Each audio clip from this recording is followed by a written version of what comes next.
So hey guys, how's it going? I decided I was going to make this video because I was looking at old videos that I had gone through on my Facebook, and this is what happens on a Friday when you have nothing else to do other than laundry, which is clean underwear is the best thing, I'm not going to lie, and clean sheets. I had this discussion with my dad today. Besides that, I had to be recorded for a course, for a business course, to see how I would address a situation, if you will. And so now I've decided I'm going to make this video because of that. So back in 2006, and this is my big story. I'm going to try to keep it short. But back in 2006, I was a freshman in high school, and I was 15 years old. I was a kid. That's exciting. Being a freshman in high school is one of the scariest things I think I've ever been through. And granted, I've been through scarier things. I've been through worse things. But now that I look back, that was one of the scarier times of my life.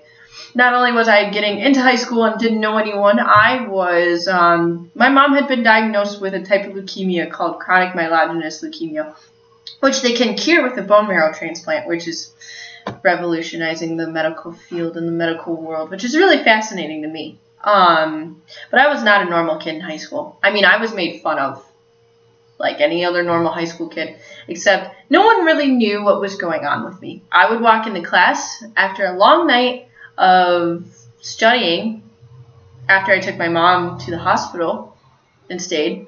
I came into school at 7 o'clock in the morning, I think it was, 7:30, I don't really remember. No makeup on, hadn't showered. I was lucky if I brushed my teeth, and my face was slimy. And granted, there was hormones going on, so my face was genetically I have slimy skin.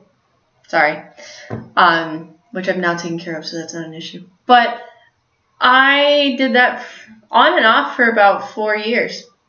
It wasn't fun. I mean, I had to sit, and I took my mom to treatment after school, or even after swimming. I would drive down with her. She'd be in the passenger seat, and I drove her 45 minutes to Ann Arbor. We would sit there. She'd go to treatment, and we would come back home. I would come home and study, and by the time I was in bed, it was maybe 11:30, and depending on the day of the week, I either had to go to swim practice or water polo practice and do the whole vicious cycle all over again.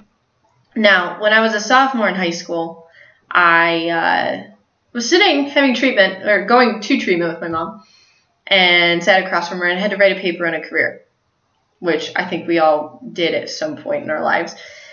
And I had no idea what to write about. And I said to my mom, I don't know where to begin on this one. Can you help me? And she said to me, she goes, why don't you look into writing a paper about being a pharmaceutical rep?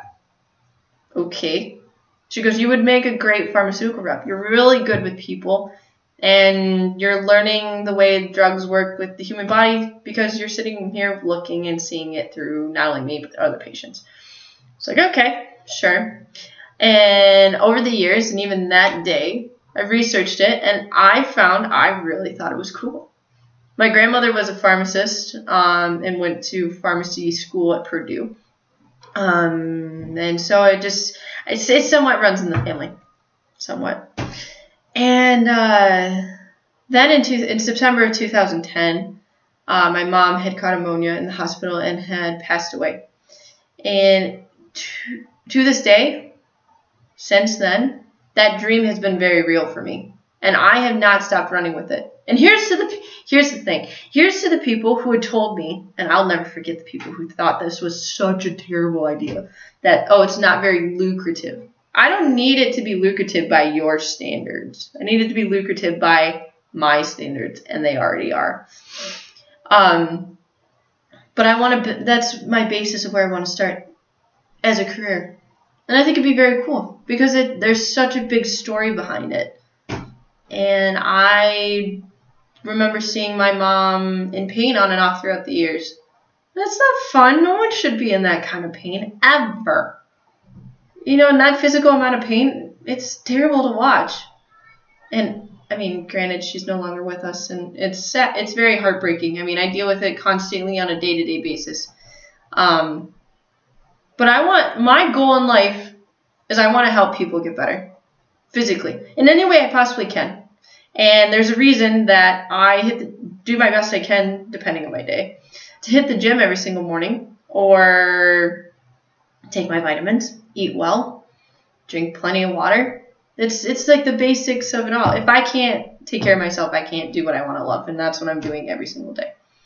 So here's to the people who have supported me throughout the years, my family being one of them. God bless you guys. I don't think I'd be where I am without any of you at any capacity.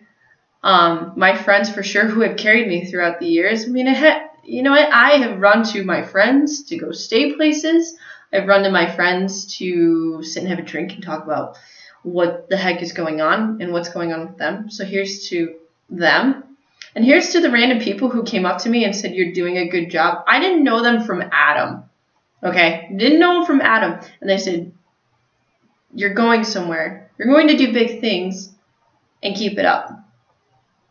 So my message to everyone is that I think you need to follow your dreams. You need to follow what drives you in life. Something like this is a prime example as to what drives me in life. I want to graduate college. I mean, it's been dragging my feet. I dropped out of college when my mom died for a year. And I am now going back, which is like, life is good. And I just ordered my pharmaceutical materials Thursday. So I'm getting those in Monday, and I start my course next week, and then life is good. So, yeah. Here's to being 24 in August. This is just the start of it, of my crazy life and the crazy adventures I have yet to come.